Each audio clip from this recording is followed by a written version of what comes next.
Hey everyone, how's it going? This is Kill10Rats bringing you a quick look at Paper Sorcerer, a game that might fly a little under the radar in the current Steam sale, but I feel it's definitely worth a look and some of your attention. It is a bit of a throwback to the old 1980s games, such as Wizardry, especially I think it was called The Revenge of Wertner or something, where you are the villain and you're basically incarcerated and trying to break out of the dungeon that you've been thrown in. This is pretty much what this game does as well. It will tell you a classic RPG story of four heroes defeating the big evil in the intro, and then the game starts from there because you are the big evil and you've just been defeated. It's really interesting. The gameplay is really quite a throwback to, I would say, Ultima Underworld and Wizardry combined, in that you have sort of a free roam dungeon crawler that doesn't go square by square, but you have a Wizardry type presentation of the enemies and combat. One thing the game does really well is the soundtrack. It's very unique and very good. So definitely worth the pittance it costs just for the soundtrack alone, not to mention the really good gameplay. The controls are actually quite up to date, so it's WASD, none of the, you need the arrows and stuff. Here's the intro, I'll shut up now.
And that is just the beginning of our tale, and we are about to wake up in the first dungeon area. You awaken with a start, reflexively trying to cast a spell that dies in your throat when you see your surroundings. The last thing you remember was fighting four of the king's lapdogs: Banan the warrior, Rikerke the ranger, Akimi the make, and Yavran the priest. They had a book that glowed with a fearsome light. You aren't the type to be easily scared, but as you looked into that light you felt truly terrified like you never have before. But you have all your arms, legs, fingers and senses intact, so things could always be worse. In checking to make sure you are intact, you confirm you are and this is quite a interesting lead up to the selection of your gender. I'm a man. The first thing you figure you should do is find out where you are. Use WASD to move, look around with the mouse, click on things to interact with them. And as you can see, the graphical presentation style is also quite unique and I quite like it. And we shall see a bit more of that once this door opens, so I'll try to get us there as soon as possible. You feel some kind of subtle force in this room. It's making it difficult to concentrate and your head feels all fuzzy. You can slowly feel your magic seeping away, along with your will to stand, escape, or do anything that doesn't involve laying down. Whatever kind of magic this is truly insidious, and you feel yourself nodding off already. You should probably lie down before you hurt yourself.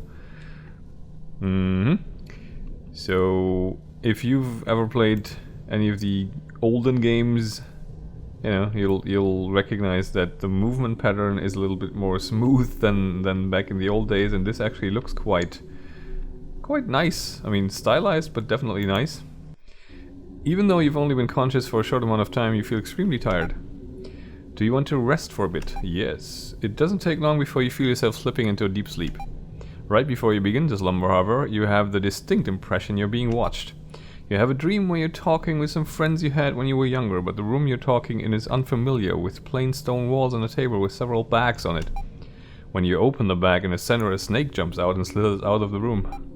When you awaken, there's a mouse sitting on the end of your bed staring at you. You're an interesting one. A sorcerer, that's some dark magic. Binding souls and calling them when needed, and this is actually foreshadowing how our party works, because we're gonna summon our former minions as our strength increases. That can be a dangerous power. Dangerous but useful. What do you want? I've been waiting for someone like you. I would like to escape, and I think you can help me. Right now you've been sealed inside a prison of sorts. The king has been trapping threats to the kingdom here for decades. I think I know a way to escape, but I can't do it alone, and a sorcerer like you is just what I need. If you would be willing to help me, I would be able to ensure we both get out. I don't know how much I trust a talking mouse. Very well, feel free to rot in here. This is your last chance, I won't be back, will you help me? Very well. Excellent, the first thing you need to do is get out of cell block. Suddenly, a burst of intense magic energy fills the room. The oppressive force that was draining your magic is gone, as is the mouse. You hear a whispery voice in your mind. I will find you again soon. And the door is open. Which means we get our first choice of party pick. You can feel some of your power returning. You may summon one of your former thralls to aid you in your escape. And we'll also get the second one quite soon, so while we have to choose wisely, it won't be a choice that is just singular for very long. Choose wisely, they will function as your party for the rest of your adventurers here. And we have sort of a, you know, split up of various specializations, roguish, healerish, tankish type, some even like specialized deflection of magic attacks that probably come into play later. Characters, and I'm gonna go with the skeleton because we're a wizard and we need some, well, not exactly a meat shield since he doesn't really have meat, but a tanky type. The skeleton, a stalwart warrior, keeps the focus of the enemy through challenges while using defensive skills to keep himself and the party alive. Thanks to heavy armor and an assortment of defensive skills, the skeleton excels in protecting the more fragile members of the party. Example skills, challenge, cause the enemy to focus their attack on the user while passively raising his defense. Yeah, some nice stuff. Can equip sword and board and heavy armor and one accessory. Would you like to summon the skeletons? Yes, indeed, I would. The skeleton has been summoned, use him well. As you can see, the UI is really Spartan and not necessarily shows off a great deal. But there is a menu that's quite detailed and shows you all the things you need to know. As soon as you pass through the doorway, you see a single guard barreling down the hallway towards you. Hey you, how'd you get out of your cell? What do? We attack, because we're evil. It's just one lone guard, you think to yourself, how tough can he be? Combat is turn-based. Select the option you want with the mouse, right-click to back out of any menu, spacebar can be used to quickly select basic attack. Energy is used when performing skills and regenerates at a rate of 1 per round, so you have your basic energy management system. Energy not used in combat can be used outside of battle for healing skills and the like. To do this, go to the skills sections of the menu. And a small dice icon next to each skill in the menu shows how many turns that skill takes to recharge, so you have cooldowns as well. To see these messages again, blah blah blah. And we are in a fight, and you will hear your first impression of the somewhat unorthodox soundtrack this game chooses. We're gonna go with a skill and blast him with a black bolt because I feel that's warranted. And we're gonna go have one enemy, so we're gonna blast the guard, and I think this should take him out right away, so we'll just have the skeleton attack. Skeleton gets hit, and we're gonna black bolt, and he should go down. Yeah, he's gone. As you can see, that cost us 2 energy, so we can't really spam that too much. And we got 5 gems and some coins and an iron mace. I'm not sure he drops the mace always, but we also currently don't really have anyone who can use it as far as I know. But we will find some starter gear really soon. And you can see already unintelligible screams, sickening feeling of some inhuman intelligence trying to probe your mind. There is a bunch of baddies locked up behind these doors, and you know, they're all either sleeping or pacing or going insane, and we somehow made it out. This one, I don't know, if this is a foreshadowing and we come back here. The door is sealed and won't open. You feel an overwhelming presence from the other side of the door, so powerful you start to get a headache. Maybe that's actually, since it's the cell next door, that's actually our mouse, but hey, you know, time will tell. We will go on into the next room. I really dig the graphic style. It's I don't know, it's fantastic, it's refreshing, it's looking really good. And with the music combined, it's sort of a retro feel, but it's also just a fresh experience. I really, really recommend this game. The small chest is locked. We examine it. Decent craftsmanship, but the lock looks a little plain. And since we don't have a key right now, we don't open it. But here's our starting gear. Inside the chest is a virtual armory, but the gear is all crap and old and broken. So we will go into our equipment screen and we'll equip the staff on our sorcerer and some rags. And we don't have anything else, and our skeleton is gonna get some as well. He'll get a longsword, and some rags as well. And we've got a party geared up, so hey, it's something. Now this is a fairly small floor, so there's very limited exploration to be done. But we can pick up some stuff. We found a plain key, which is nice. And the bed in this room is unusually small, is giving us a hint that the occupant probably is 2. We found a broom and a mop, so we're probably robbing the caretaker right now. And we can examine the bed, and we find that whoever is here is a neat freak, and they have a small dusty box with a wooden idol in it that we can steal immediately. You never know what might come in handy. And then we'll leave it alone. We have enough of diminutive furniture for one day, and we have a book in here called The Peaceful Path, Learning to Put Banditry Behind You. Do you want to take it? Yes. And here we have our first glimpse at the game's humor. You decide to steal the book about learning not to steal. Yes, indeed we do. Yeah, it has its irreverent moments, but it's well balanced. It's not too over the top, and it definitely is atmospheric enough for my taste. A pair of guards are standing around murmuring. As soon as you enter, they turn to face you. The shocked look on their face is absolutely priceless. However, they quickly regain their composure and rush in to attack. Other than HP and energy, there is one thing you need to keep track of in combat. Def is a character's defense. It's subtracted from any damage inflicted. For example, if a guard attacks you for 10 damage and you have 4 defense, 10 damage minus 4 defense equals 6 points subtracted from HP. It goes down with each hit, but is restored after battle. So basically we have to maintain our def, otherwise we'll eventually just be cut down. We should be using another skill. We should use a challenge and a black bowl to get rid of one of them. So the skeleton will try to get their attention, so they attack it. And as you can see, we didn't take damage, but there we did, and we lost some def. This should take one of them out. Yep, he's gone. And now we can just attack, and that should take him as well.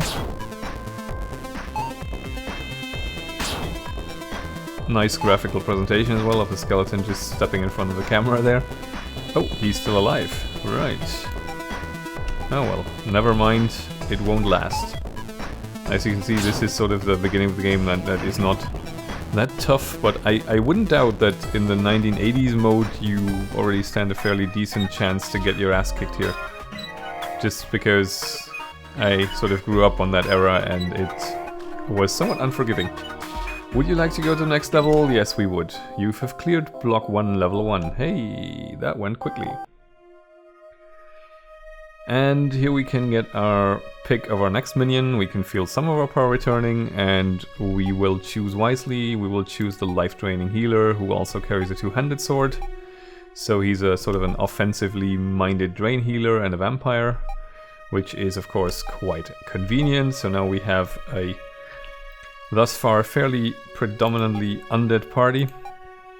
We're gonna equip him quickly, so we know that he can do his business.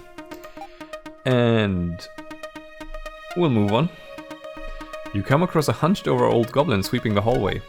As you approach, he turns around and his eyes slowly widen until they're the size of saucers. He looks around to make sure no one is around and quickly hobbles up to you. What are you doing here? How did you get out of your cell? A very strange mouse helped me. He squints at you. A mouse? He thinks for a moment before suddenly letting out a gasp. The spirit of the book! The who of the what? After a furtive glance over his shoulder, he leans in closer, which is probably smelly as hell. Right now you are in a magical artifact of great power, the Librum Claustrum. A book that isn't really a book at all, more like its own extra-dimensional space. It's used by heroes under orders from the king to imprison evil and maintain peace in the realm. Evil such as you and I. When someone or something is put here, they are supposed to go into a deep sleep for all eternity, dreaming the dreams of madmen. But, as we know, that isn't always the case. Sometimes that spell designed to sap our power doesn't work. Other times the spirit of the book has been known to interfere. Either way, the result is usually the same. An inmate escapes and the guards hunt them down. They relish the excitement. What do you ask? What exactly is the spirit of the book? I don't really know. No one does. I think she's an inmate who escaped, like you. What are these gems everyone's carrying around? Ah, those gems have a very special property. If you look into one and concentrate, you can briefly see the outside world through someone else's eyes. For the people in here, it offers a brief but intoxicating bit of escapism. Most people here actually use them as currency. After you've been here for so long, being able to see the real world even briefly is more valuable than any sword or diamond. After hearing the explanation, you feel very curious. Do you look into a gem? Yes, we do. You look into the gem and concentrate. You feel yourself slowly being drawn in until everything goes dark. There's a flash of light and suddenly you're standing at a bathroom sink. You look into the mirror and see a middle-aged man staring back at you. Placing a hand on your rather round gut, you let out a deep sigh. I used to be so skinny, you think to yourself in a voice you've never heard before. Suddenly there's another flash of light and you're back in the Librum with the goblin. He gives you a knowing look and nods. The gem in your hand has crumbled to dust. What do you ask? What do you do here? I mostly clean up after the guards. They let me stay out because I repented my evil ways and I make the laundry smell like freshly cut grass. Oh, maybe not so smelly after all then.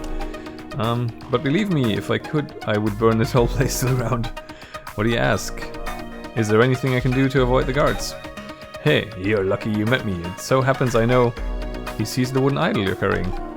Hey, that's mine. How'd you get it? I found it while I was ransacking someone's room. That was my room. Do you just go around stealing anything that nailed down? Every chance I get. You scoundrel. He grins. You remind me of myself when I was younger. On the bottom is a hidden latch. Inside is something I was saving, but you could probably use it more than me. Inside the idol you find a scroll of the owl. As I was saying, there is a safe place. He turns around abruptly at the sound of two men talking in a room down the hall. There isn't much time. He hands you a red feather. There is a safe place where others like you are hiding. If you continue through the cell block, you will eventually come across a dark pit. Jump into it, this feather will ensure you wind up at the sanctuary. Good luck. Oh yeah, watch out for the knight, he's in charge of this block. So we have our foreshadowing of our first boss. Before you can ask any more questions, he turns around and hurries down the stairs behind you. Right, let's maybe check out what that scroll of the owl is, or where that scroll of the owl is.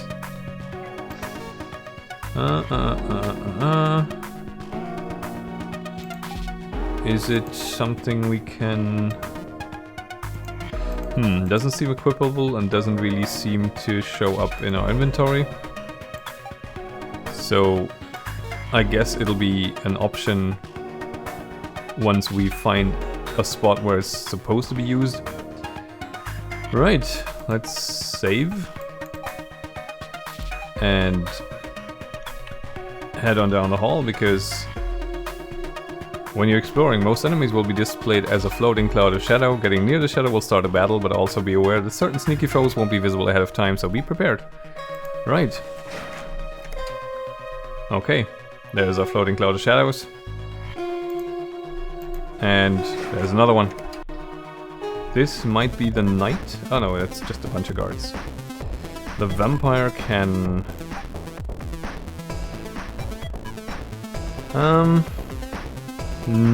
not quite yet. We'll just have him attack. I guess we'll try to burn down the squire. And we'll have the skeleton go with the challenge. And the sorcerer go with the black bolt on the squire. One thing, like if you choose a target for a spell and the target goes down before the spell goes off, it will resort to putting it on another target, as opposed to what the good old games did, which were just, you know, tossing your spell into thin air. And there goes the squire. Alright. Skeleton is getting beat on a bit, and so are we. The vampire could... we'll try out one of the healing skills. We'll steal HP.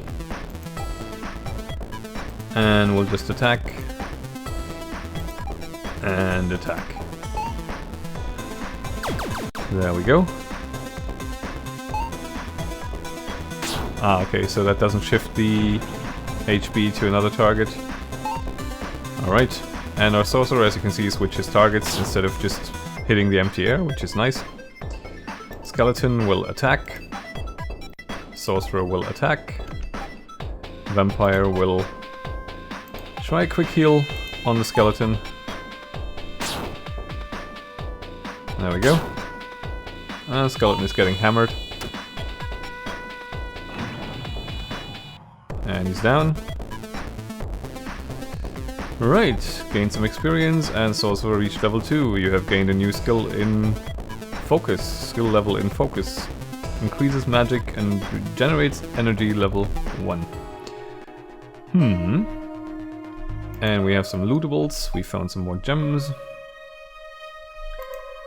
You found 1 nails. And a lesser healing potion. And a defense potion. It's quite the loot we're hauling out here. Be happy with the small things that we get at the start, considering we're still in rags and still very early in the game. I have played a bit further than these save games suggest, because I have another version of this game actually. I just grabbed it off the Steam sale to have it on Steam as well.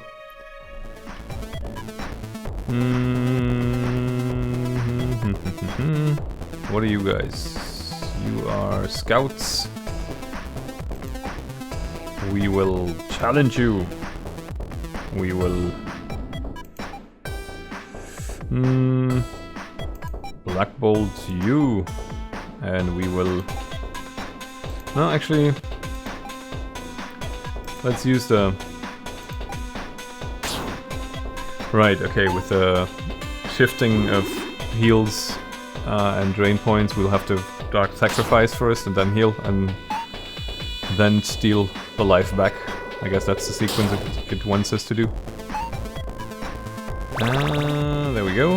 How much does it heal for? No, not too bad. Alright, let's focus on this dude.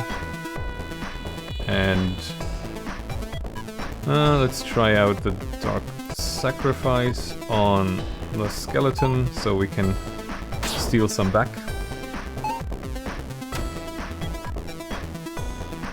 Alright. Skeleton is getting hammered, so is the Sorcerer. Right, how much did it cost us? Quite a bit. So we will go on Scout A, and we will use the Black Bolt on Scout B. And the Vampire will drain life from Scout A.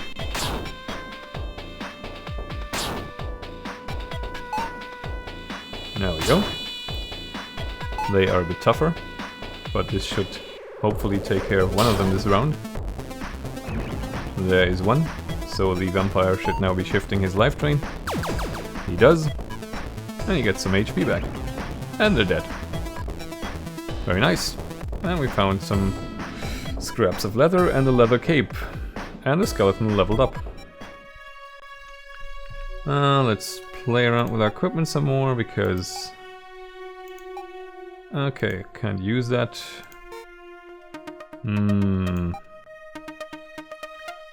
Yeah. I wanna see who can use that leather cape. Is that an accessory? Oh, it's an accessory. Okay. Can you use it, Sorcerer? You can. We wanna, of course, selfishly keep ourselves alive. Our minions are decidedly second rate. And as you can see, we sort of auto-level ourselves up. Not really that complex, but workable.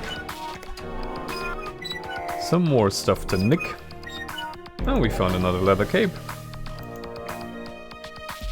A brass toe ring. Some tobacco leaves. And a crumpled piece of paper that reads, "From now on, keep your stuff on your side of the room."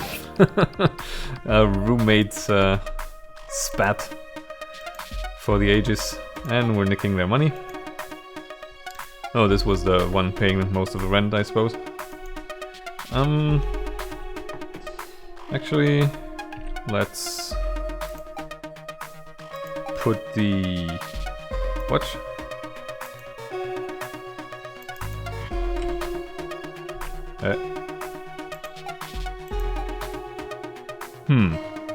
Something is a bit odd. Hang on. My skeleton seems to be bugged. No? What's going on?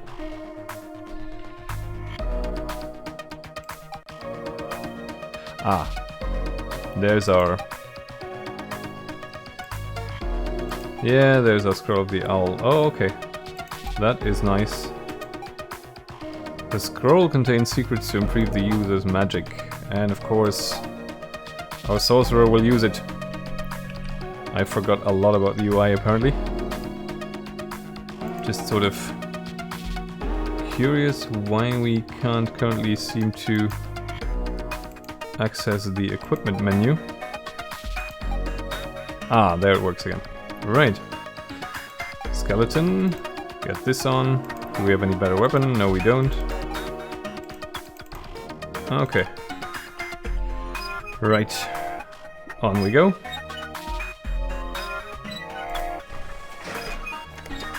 And do we want to go? Not yet. I want to see if we missed anything.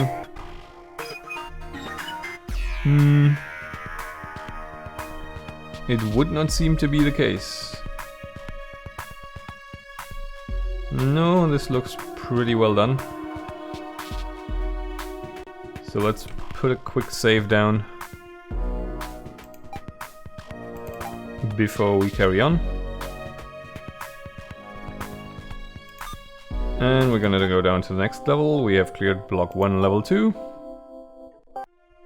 This is on normal difficulty, I should say, as you might have seen at the top of the episode, so this game can be a lot harder. And we can feel some of our power returning, and we can summon another former minion.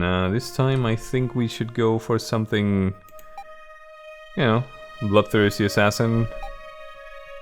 Dealing as much damage as possible, you know, tank, healer, DPS, sounds good. Yes, we would.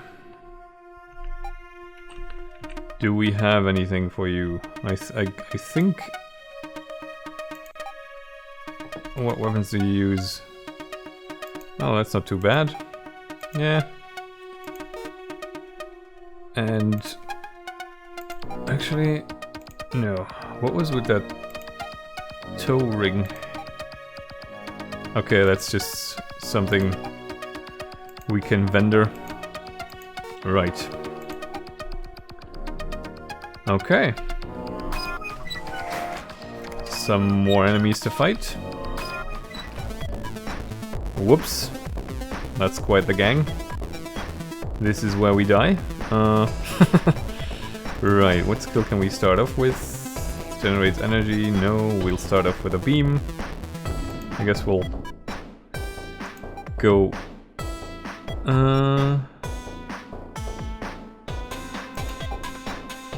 we'll go on A and B. Challenge. And...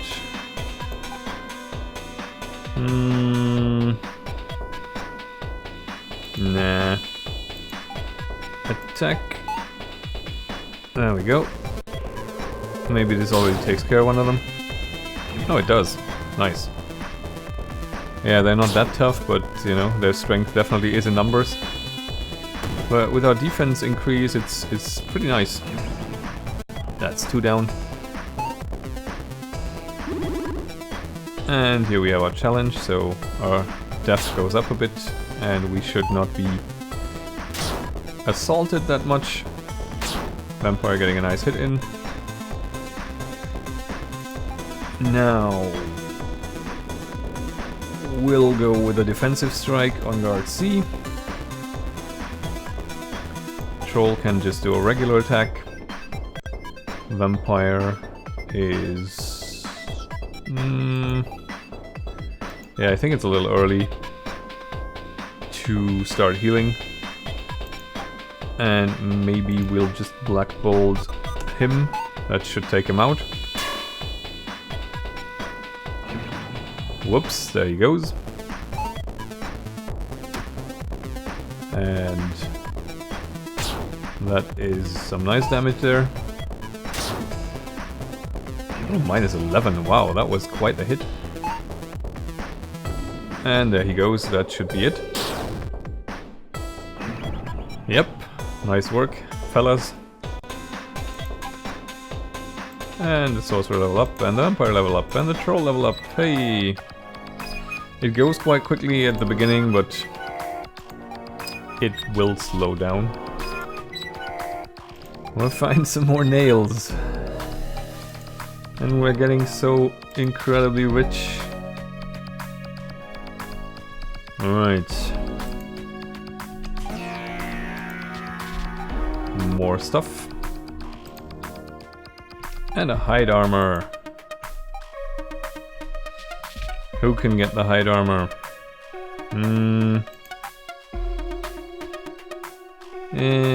You should get the hide armor, I think. You can't get the hide armor. That is unfortunate. Can you get the hide armor? You can. So we'll tank it up a bit.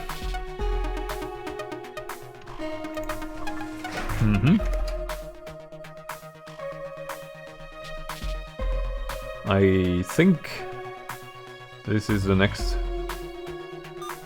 Not yet, no. Yeah. This is the next level, but we're not done with this one quite yet. Now, looking at the clock, I feel like reaching the Sanctuary is probably not entirely viable in one episode, so I am gonna make another. Because that's about as far as I want to take this video series. I just want to give you some incentive to give this game a look and give this game a try and hopefully show off some gameplay for you guys. It's, you know, the graphic style may not be for everyone. I find it incredibly appealing and I find this game does a lot of things differently, including its soundtrack. It's just a sort of modernized version of the good old games that, you know, some of us may have grown up with. I definitely did, so I enjoy this very much, even though not purely for the nostalgia value, but just on its own merits. It's, you know, worth a look. I hope you enjoyed what you saw here. I thank you very much for watching, and I'll see you next time.